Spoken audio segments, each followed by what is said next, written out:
Everyone, good morning. Today we're joined by Dr. Eddie Senyum to give our COVID-19 update to the community on what's been happening in the state of Utah. Dr. Senyum, thanks so much for joining us. It's nice to see you. Likewise. I'm going to start with case trends as always and go over what's been happening. These numbers are reported from yesterday, just so everyone is aware. But yesterday's daily case counts was reported at 1,243, which is up 147 cases from that same day last week. We had a total of 3 deaths, and our hospitalizations sit at 388. Our 7-day percent positive rate for COVID-19 is 13.5. I want to talk about what we're seeing in our hospitals right now. Can you talk to us about the current situation in regards to capacity? Yeah, we're in a pretty dire strait right now. So as of yesterday, our trauma COVID hospitals were at 102% capacity in ICU. And so that's staffed beds. So those are available beds that are staffed by clinicians, nurses, physicians, advanced practice practitioners, et cetera. And then we're at 102% capacity. Our floors, or acute medical surgical floors, are not far behind at about 98% capacity. So we're full, completely full. This is not a place that we want to be. 100% capacity is not where you want to run a hospital.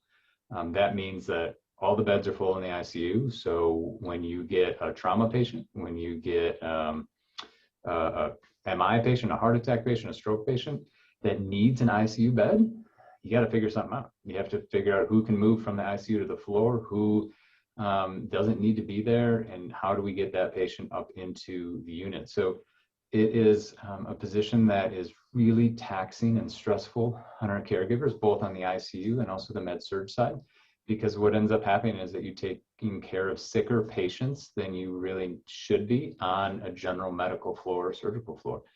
And so, the summer months are still upon us, and I worry about all those people enjoying, the great outdoors in Utah with side-by-sides and mountain biking and rock climbing and accidents hitting our hospital and not having the resources or the space that they need, regardless if you're COVID or not. And so we're in a really tough spot, and everything is back on the table again. We have to think about how do we reduce the number of people in our hospitals. And so those discussions about delaying elective surgeries, all of those things that we did back last year, they're back on the table. And it's all in, looking at how do we ensure that the safety and quality of our care is the best we can provide it.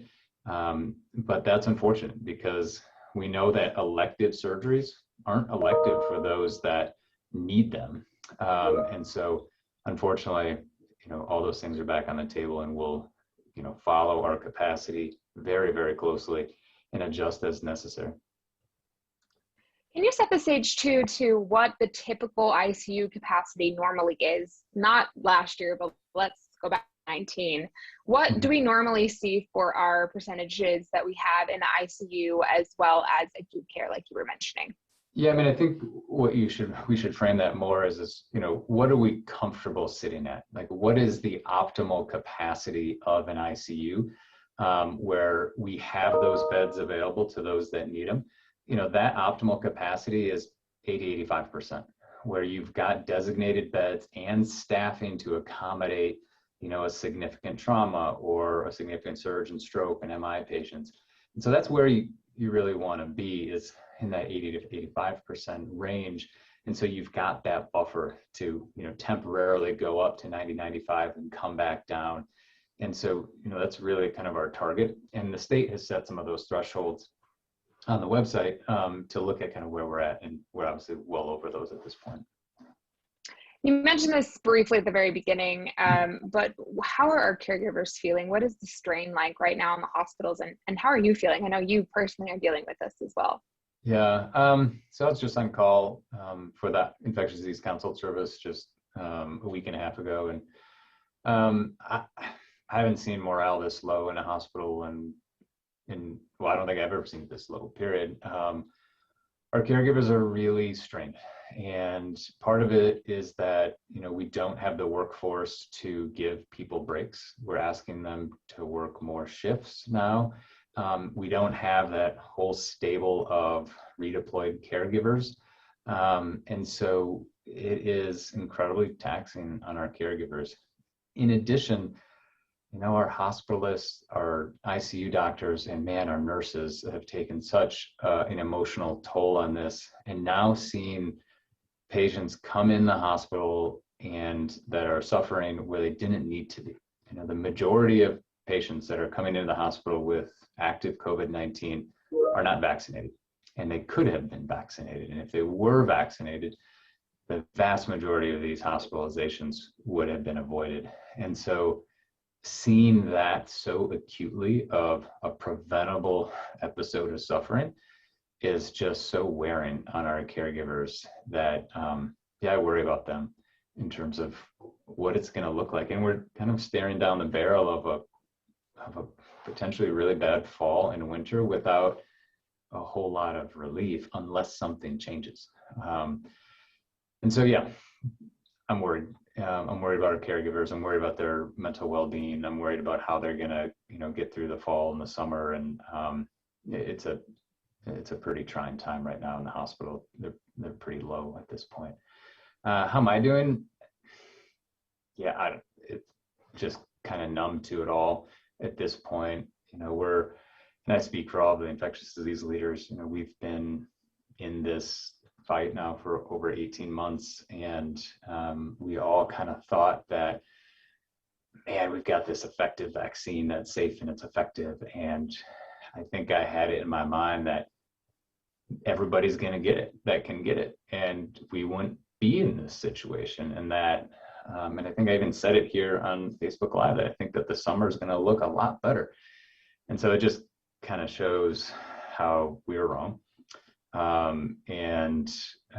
We're tired as well. We want to be able to kind of go back to some of the work that we had been doing that we were excited about in terms of improving infectious disease care across Utah, Idaho, and Nevada. But we're not. We're continuing to focus on COVID 100% of the time. And that's okay. We're going to keep doing that to the best of our ability. And we realize now that COVID is here to stay. And unless we can get our community fully vaccinated, we're going to be dealing with this for the indefinite future. And if you could say anything to people watching too around how the public and the community can kind of help our caregivers and lift them up right now, what are some suggestions you have for people watching? That part's really easy. They can prevent the transmission of COVID, period. Hard stop. How do we do that? We know how to do that. So we can wear masks, and we can limit our social interactions, and we can do social distancing. And we can get vaccinated. Those things are what we need the public to do. And, I sound like a broken record in the fact that that's exactly the same message minus the vaccine part that we were giving last summer as well. And so what you can do to a caregiver, thank a physician, thank a nurse, a respiratory tech, a physical therapist, is to get vaccinated. What you could really do is, if you're vaccinated, make sure your family's vaccinated. Make sure your friends are vaccinated. When you see messaging on social media that is wrong, that is not rooted in science, push back. Say that's not right. What we need to do is really mobilize our communities to step up and say, this is the right thing to do. This is safe. This is effective. And we need to do this for the community. So we love getting thank yous. That lifts us up. We love getting the pats on the back, thank you for your service type things.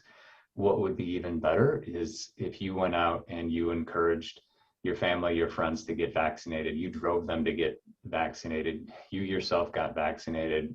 Wear a mask when you go into social settings. Limit your contacts. Go outside. That's what you can do to really lift us up at this point. You mentioned this a little bit briefly around the people that are in our hospitals right now, vaccinated versus unvaccinated. Do you know the specific percentage between the two at all? Yeah, so we monitor that pretty closely. We look at all patients admitted to our hospital with a positive COVID test within a pretty narrow time period. And we look at what proportion of them are vaccinated versus unvaccinated. And so there's a couple ways you can say this, but at this point, 90% of the COVID admissions are unvaccinated.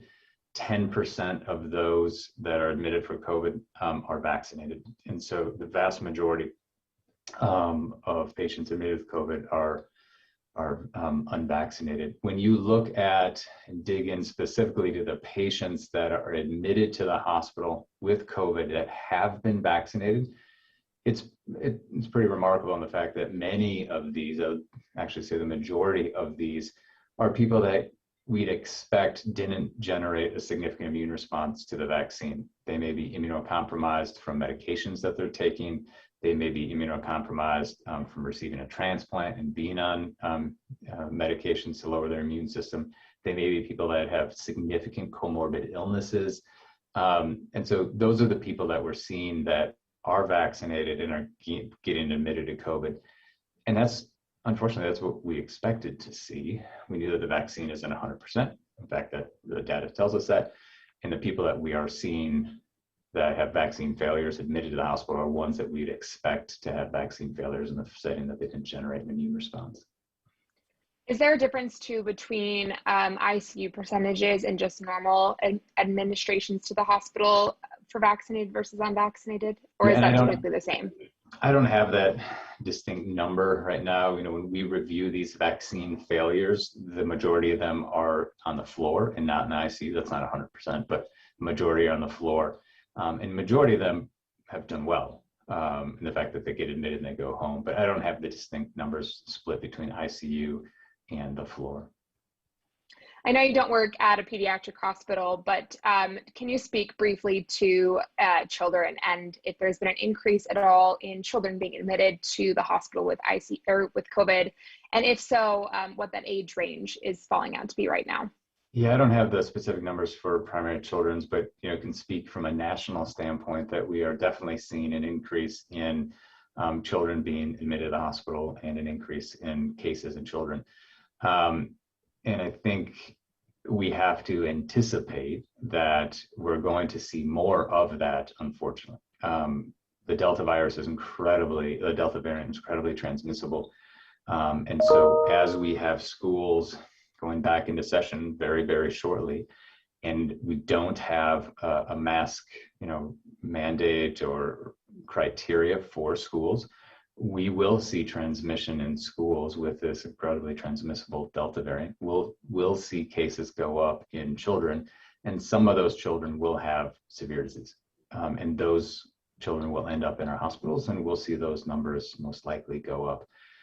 I really hope that our communities recognize that masking is the right thing to do at this point in time for children when they go back to school, and that children are very good at this. We underestimated children in terms of the ability to mask, and they do very well with this. And there is not any documented, biologic adverse reactions to having masks. I mean, some kids don't like it. I definitely get that. But if we want to prevent transmission in our schools, we have to go back to the things that we know that work. And one of those things includes masking. A question that we've gotten a lot too is around natural immunity as well. People who have had COVID-19 natural virus in the past and are maybe not vaccinated right now, do we know anything about natural immunity and what that does to protect you versus the vaccine itself? Yeah, so this is going to get a little technical, I apologize, but I think that's the only way that we can get into it. There's a number of studies now that have come out that have looked at what is the effect of natural infections or naturally generated immunity on reinfection, comparing that to those that have been vaccinated. There's a study that was released out of Cleveland Clinic. Pfizer released data on their actual study looking at the placebo patients that were seropositive and looking at that effect.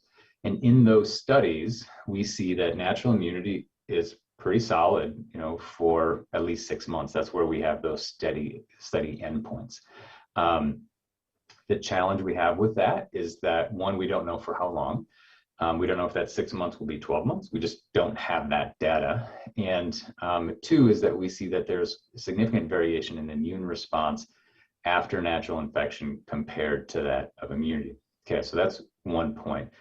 The other really big point that we have to emphasize is that those studies that have looked at that stopped before the Delta variant has taken hold within the United States. And so what those studies show is that, yes, natural immunity works pretty well for the original ancestral strain of COVID-19 and also for Alpha. That was that first B.1.1.7 variant we saw coming from the UK, that it works pretty well for that. Now, we have a completely different variant. We have the Delta variant. And what we do not think is that we don't think that that natural immunity, that data that we have for those 6 months that have come from those different studies that have focused on the original strain and also Alpha, we don't think we can extrapolate that to Delta. Okay, so it's, does natural immunity have cross protection against all variants? Okay, so that's the key question. And I think a good example of this is what happened in Brazil. Okay, so in Brazil, they had a very significant outbreak with 85% of their population being infected. So this was that natural experiment of like what happens with herd immunity. And they had a terrible time, but they had a huge amount of people that were infected. Then fast forward about 6 to 9 months, and they had another huge outbreak with a new variant. Okay, and that variant caused significant illness in people that had previously been infected. So that example just shows that just because you have natural immunity against one variant doesn't mean that you're cross-protected against all variants, i.e. Delta variant for us. Okay, so then the question should be, well, how well does the vaccine work that was designed with that original spike protein? How well does that vaccine work against Delta, against our new variants, right? Because you have to ask the same question, natural immunity versus vaccine. And what we have seen now, and there's a number of studies that have come out, is that the vaccine does protect against Delta variant. Okay, so it protects well against Delta. And we have data now out of the UK, we have data now out of Scotland, Singapore, and Canada that shows that, you know, vaccination with Pfizer and Moderna, we don't have much data on J&J, protects against definitely severe disease and hospitalization when you get when you have a Delta virus circulating. And so that's the data we have. The data is vaccine works against Delta. We know that from all these vaccine effectiveness studies. What we don't know, and what we suspect we'll see here soon, is that prior infection isn't as protective against Delta as vaccination is. So sorry for that long-winded answer. It's really complex. We're following the science incredibly closely. And the recommendation right now is if you've previously been infected with COVID, get vaccinated.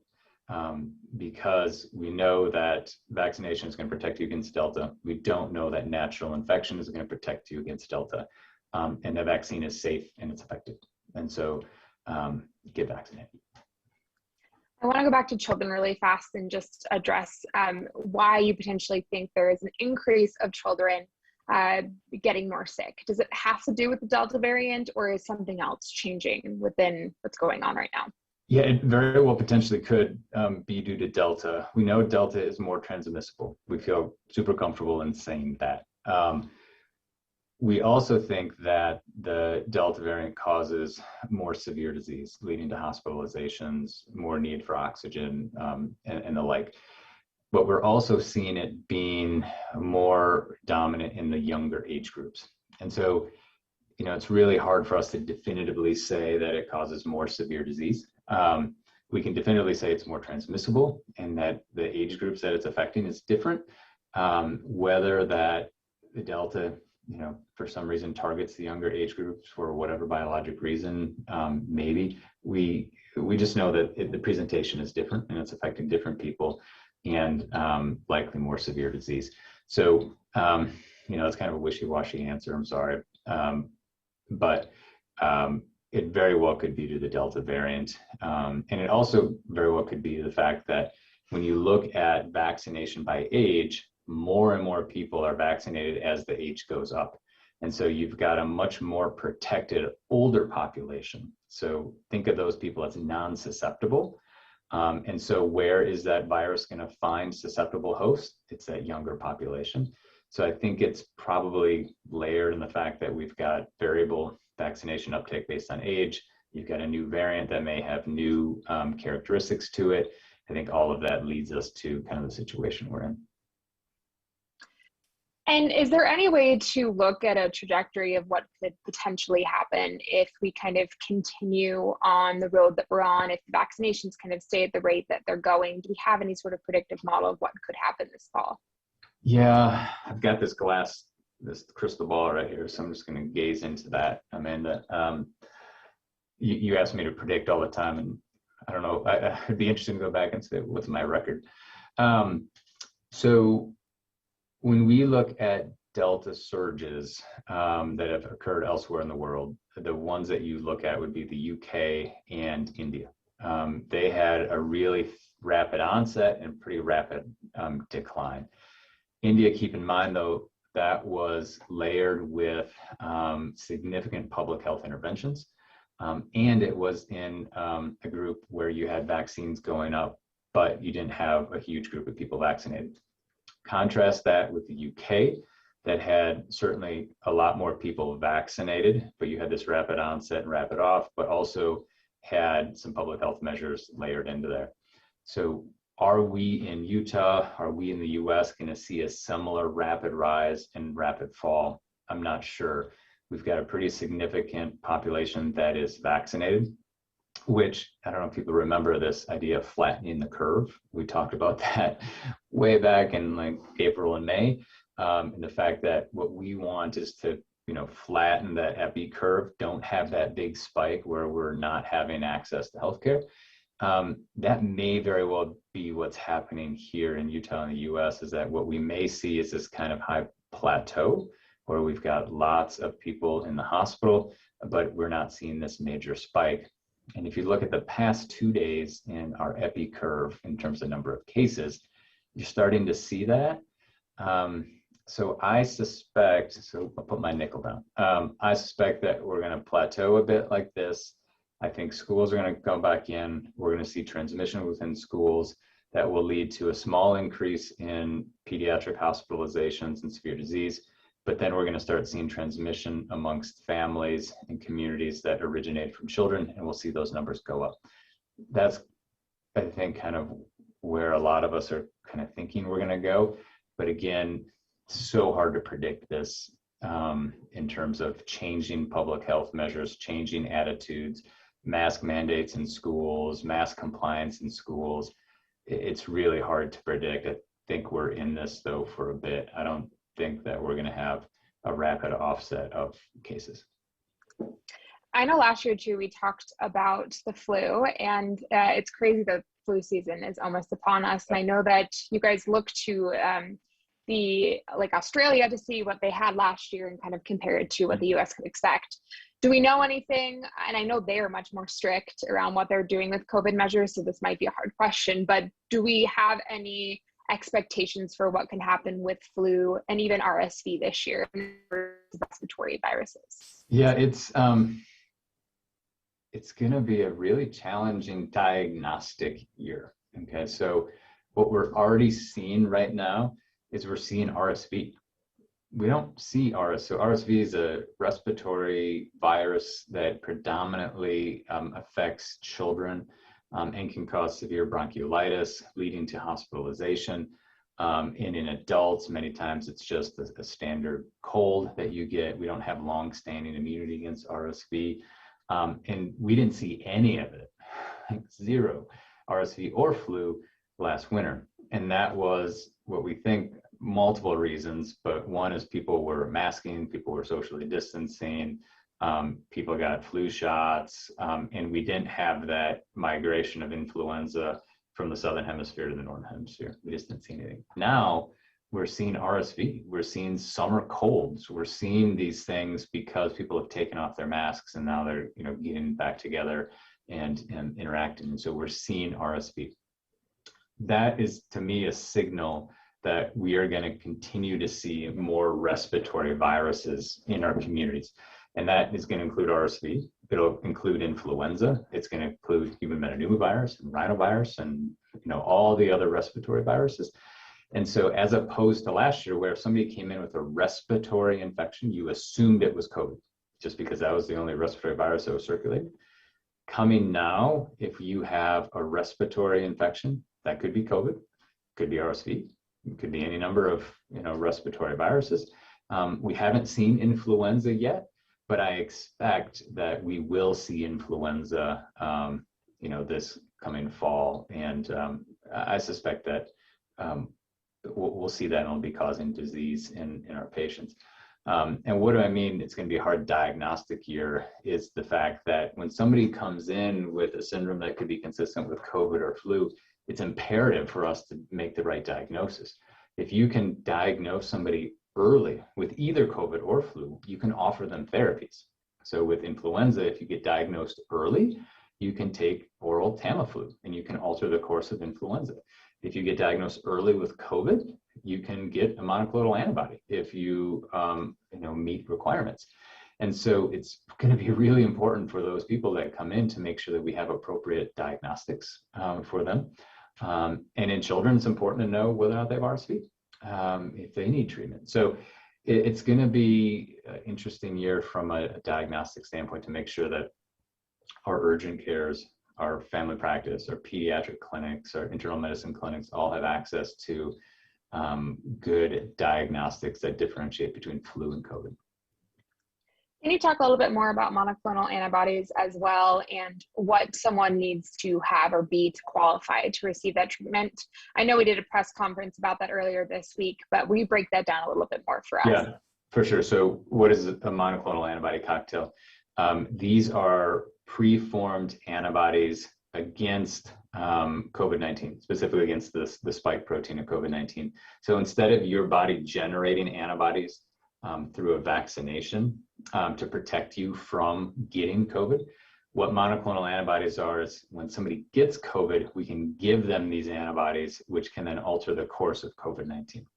And so it's an infusion of preformed monoclonal antibodies. And so these are really important, especially in individuals that are high risk to go on to hospitalization. So the ideal situation is you get symptoms of COVID-19, you immediately get tested.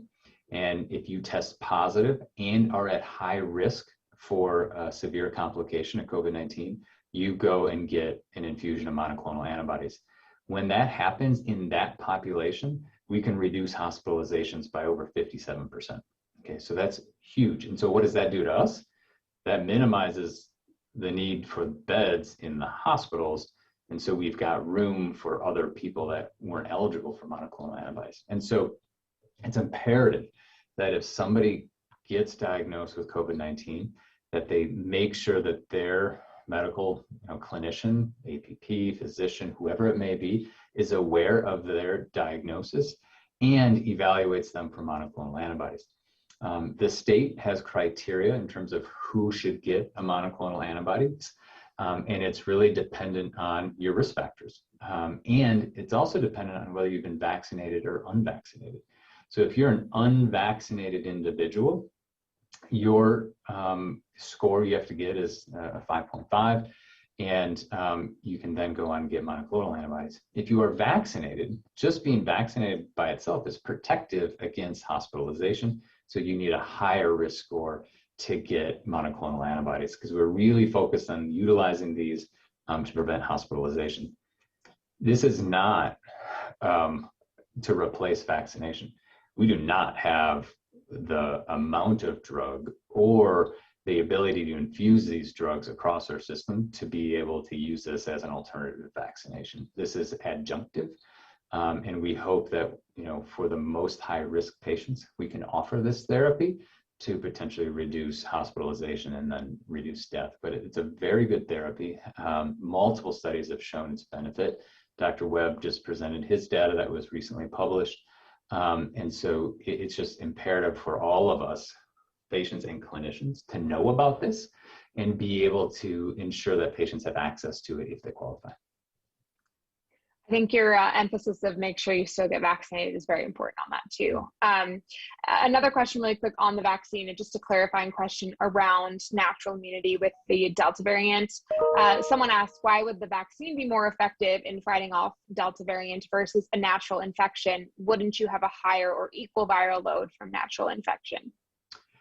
So there's, I think, a couple of things into that question. One is the viral load bit, but we'll go back to the first one, is why would you have better protection with the vaccine against Delta versus natural immunity? I think there's a couple things into that. One, with vaccination, we know that you get both a B cell response and a T cell response, and you get that very reliably to a relatively conserved domain of the spike protein. And so we don't think that that immune response that you're generated from a vaccine, which is quite reliable among patients that are not immunocompromised, provides a broader neutralization of viral variants.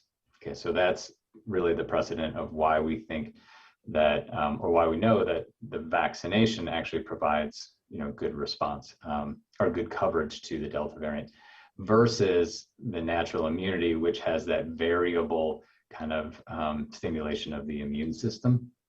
And I mean, I want to be totally transparent. We just don't have data on whether or not natural immunity is protective against Delta.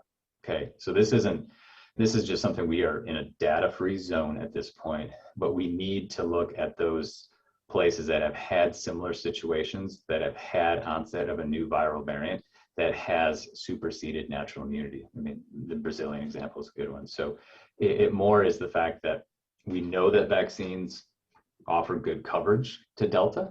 We do not know if natural immunity offers good coverage to Delta. We suspect that it's going to be less, but we just don't have good data on that. Last question for you, potentially. I want to talk about our visitor guidelines. We've had these in place for over a year now. They've kind of changed as the pandemic has developed and everything is kind of, as we've learned what is going on, they're changing again today. Can you just give us a brief overview of a couple of those changes? And I'll post the link for everyone to look at those as well.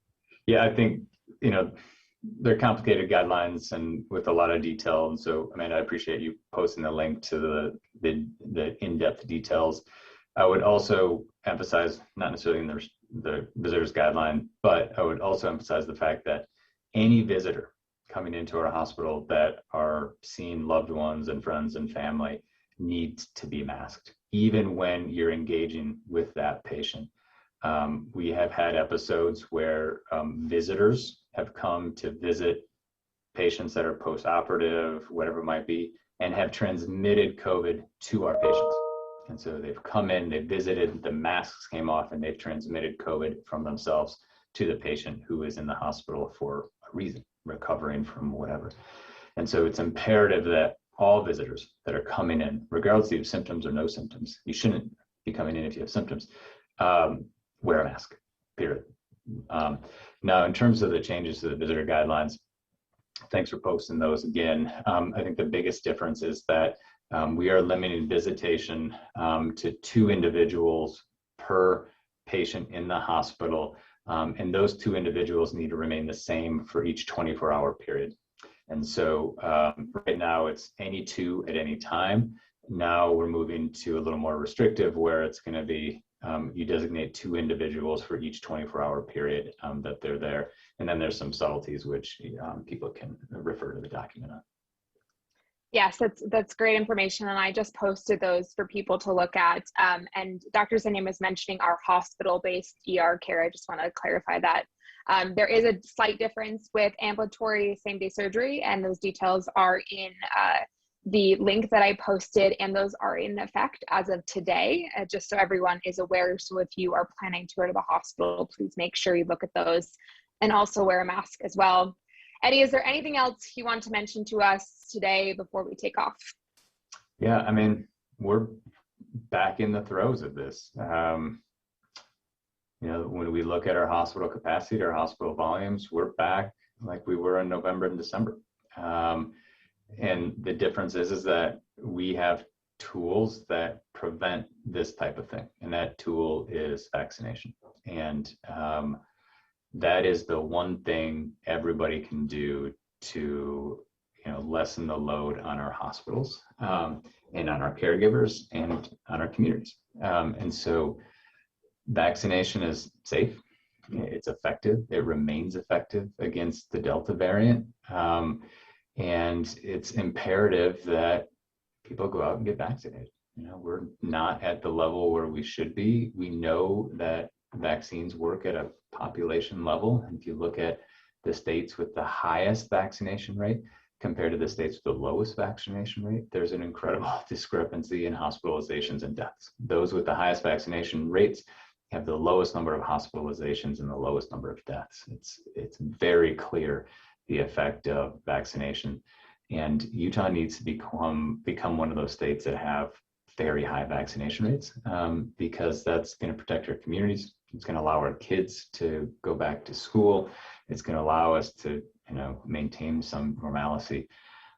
We had a period of normalcy, I feel like, early in the summer, and now unfortunately that's gone. So my request is that if you haven't been vaccinated, get vaccinated. If you haven't been vaccinated and you have questions, ask your doctor, ask your physician assistant, ask your nurse practitioner, ask your friendly nurse, who just get the information you need and make sure you're getting it from a reliable source. And then it's also imperative that we all put our masks back on. If you're going indoors, mask up. It's easy, it's simple, it doesn't take anything. It isn't a symbol of anything, it's a symbol of safety. So please put your mask on, wash your hands, and again, try to limit your indoor gatherings where you're seeing a number of people that you don't know what their risk profile is. And so unfortunately, we're back to those precautions that we were at. And we really need to get this under control before we get into that winter season. We know what happens in the winter and the holidays, and we just aren't going to be able to sustain the stress on our healthcare environment that long. So that's my continued request, continued plea to people. And thanks, Amanda, for the opportunity to get that out. Of course, and thank you for everything you're doing, as well as everyone else. And if anyone is watching, wants more information about the COVID vaccine, they can go to intermountainhealthcare.org/COVID vaccine. There's also the state's website, coronavirus.utah.gov, that has a lot of great information as well. And if you have any questions and we didn't get to them today, we'll go through and answer those afterwards. Again, Dr. Sanyam, thank you so much, and we'll talk to you later. Thanks, Amanda.